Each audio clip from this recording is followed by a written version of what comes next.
ازيكم عاملين ايه؟ في فيديو النهارده من ديسمبر فايبز. اللي مش عارف، دي سلسله فيديوهات بعملها اخر 10 ايام من ديسمبر بما اننا داخلين على سنه جديده.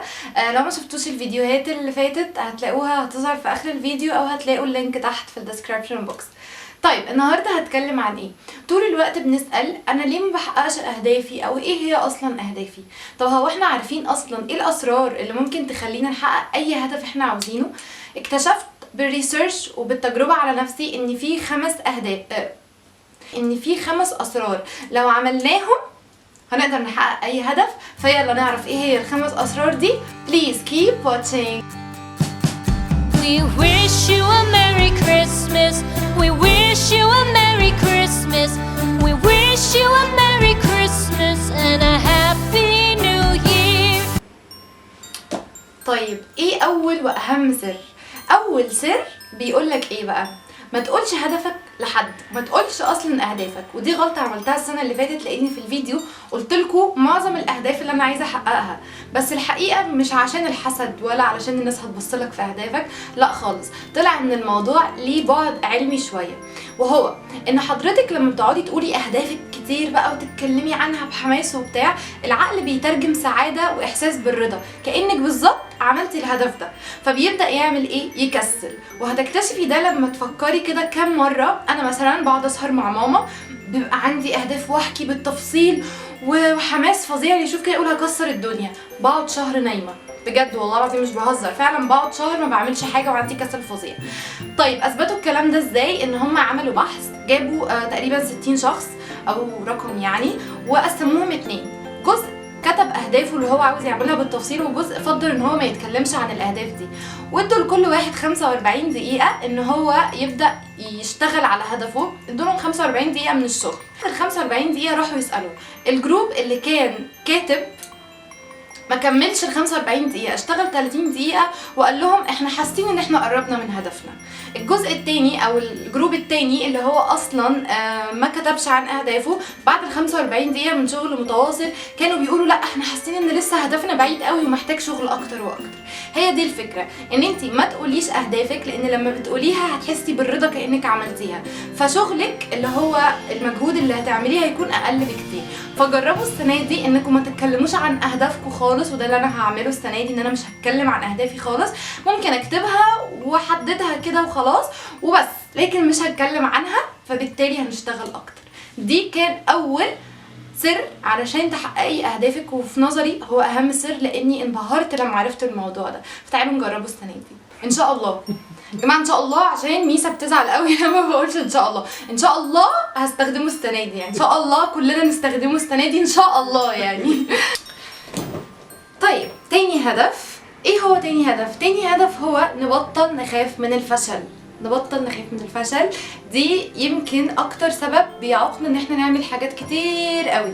ومش عايزه اتكلم تاني عن موضوع التوك اللي انا روحته في الجامعه، عشان ما بقاش بتكلم عنه كتير، بس الفكره ان انا فعلا كنت خايفه اروح من تعليقات سلبيه، حد ما يحبنيش، حد ما يحبش طريقتي، حد ما ينتبهليش، يبقى العدد قليل فيبقى شكلي وحش، افكار كتير سلبيه سلبيه سلبيه. بس الفكره لو كنت خفت اليوم ده وما عملتش وما روحتش الايفنت زي ما كنت متفقه، كنت هخاف في كل حاجه في حياتي. عشان كده التاسك بتاع فيديو النهارده هيكون عن النقطه دي، وهي الخوف من الفشل. اختاري حاجات بتتكسفي او بتخافي او بتتوتري انك تعمليها واعمليها. الخوف من الفشل ممكن يمنعنا من احساس فظيع بالسعاده وهنندم عليه بعدين. عشان كده خلونا ما نخافش ونشوف ايه اكتر عدو لينا بيخلينا نخاف ونحاربه طول الوقت علشان نحقق كل اهدافنا. ثالث سر هو حاولي ما تقارنيش نجاحك بنجاح اي حد في الدنيا، لان كل واحد ليه وقت هينجح فيه. وده الغلط اللي انا عملته لما كنت طول الوقت بقول انا ليه ما جاليش درع اليوتيوب، هو انا ليه ما مش عارفه اعمل مشاهدات زي فلانه، هو انا ليه مش ناجحه زي فلانه. ولما بصيت على فلانه لقيتها بادئه يوتيوب من 6 سنين، وبقارن نفسي انا يلي من كام شهر. فده غلط، ومش بيكون دايما مقارنه عادله. عشان كده بصي لنفسك بس. حلو ان يكون عندك قدوه، بس من غير ما تأزمك او تحسسك انك متأخرة. ممكن تمشي لستبس تكون القدوة دي بتشجعك، بس مش قدوة تقارني نفسك بيها، اللي هو هي ليه احسن، هي ليه سبقاني، هي ليه جايبة اكتر.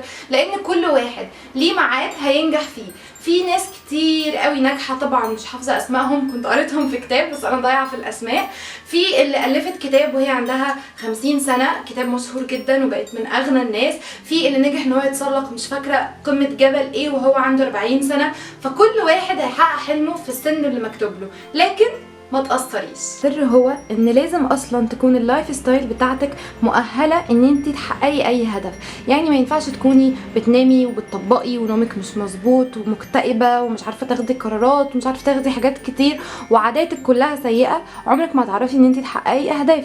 عشان كده ابدأي غيري عاداتك السيئه وابدأي ان انت اعملي عادات هتأهلك ان انت فعلا تحققي العادات دي وتحققي الاهداف اللي انت نفسك فيها.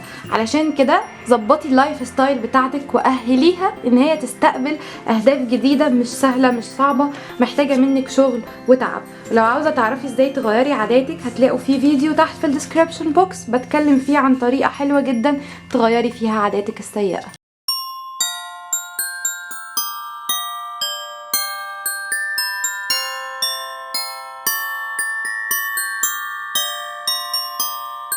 واخيرا ما تاجليش اي هدف او اي حلم نفسك تحققيه، لازم كل يوم تعملي حاجه صغيره بس تقربك من هدفك ده. ويا رب الفيديو يكون عجبكم، وما تنسوش التاسك بتاع الفيديو ده. ولو حابين تتابعوني وتعرفوني ان انتوا بتعملوا التاسكس اللي انا بديها لكم في كل فيديو، ابعتولي على الانستجرام هدير رؤوف. ولو ما شفتوش الفيديو اللي فات هتلاقوه هيظهر لكم دلوقتي في اخر الفيديو. يا رب الفيديو يكون فاتكم. باي باي.